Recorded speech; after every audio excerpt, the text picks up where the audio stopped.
Most people think this verse means your words create your reality, so they try to speak positive, avoid anything negative, and repeat the right phrases, believing that if they just say the right things long enough, life will eventually line up.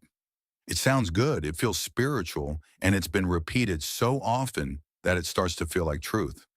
But then reality hits because people say all the right words and still feel stuck, still struggle, still wonder why nothing is changing, and that creates confusion. So now the question becomes, is the verse wrong or is the understanding wrong?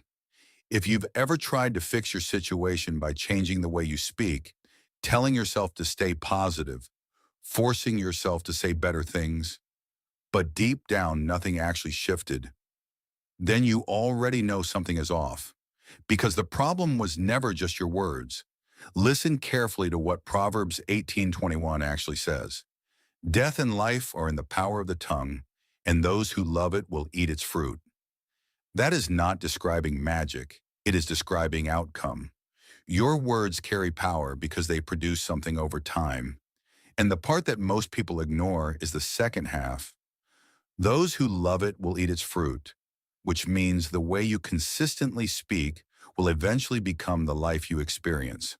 Not instantly, not magically, but directionally, through patterns that build over time.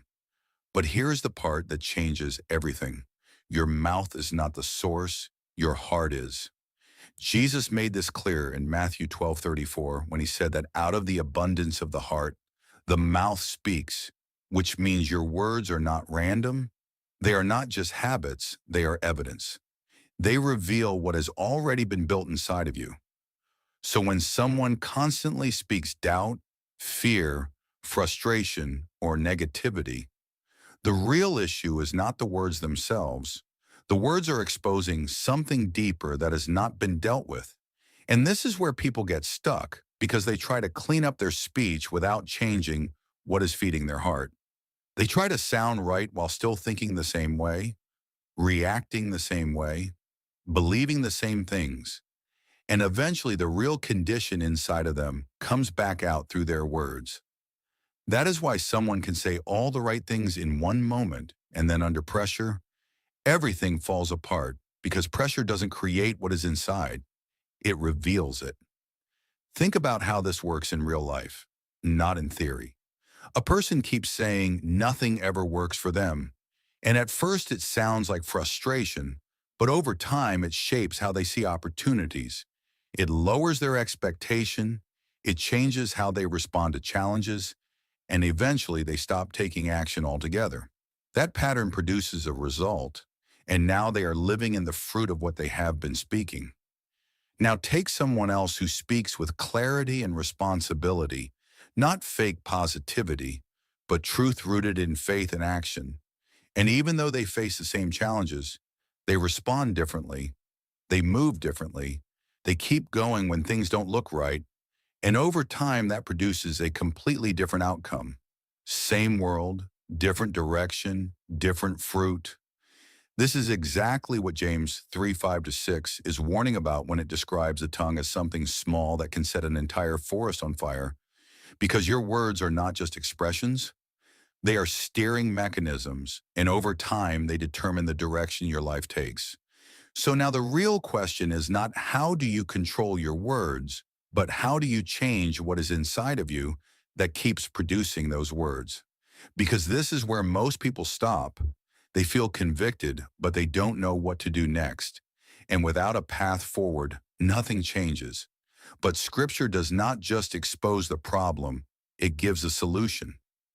Proverbs 4:23 says to guard your heart above all else, because everything flows from it, which means what you allow into your mind is not neutral, it is shaping what fills your heart.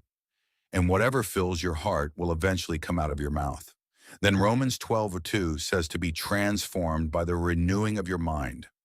Not surface level behavior change, but transformation, which means replacing what has been feeding your thinking with something new, something true.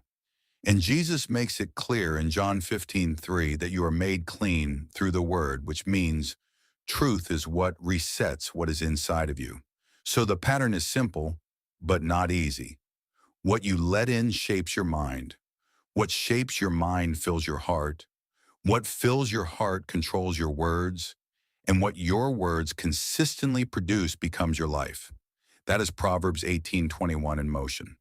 So if your life keeps producing the same results, don't just listen to what you are saying. Look at what you have been feeding your mind, because if that does not change, nothing else will. But if you start replacing what is going in, truth over noise, clarity over confusion, something shifts inside. And when that shifts, your words begin to change naturally, not forced, not fake, but real. And over time, your direction changes with it. That is the fruit. If this made you realize you have been looking at this verse the wrong way, then subscribe, because this channel is here to confront false understanding and replace it with truth. And drop a comment with the next verse you want explained, because Scripture only makes sense when Scripture explains Scripture.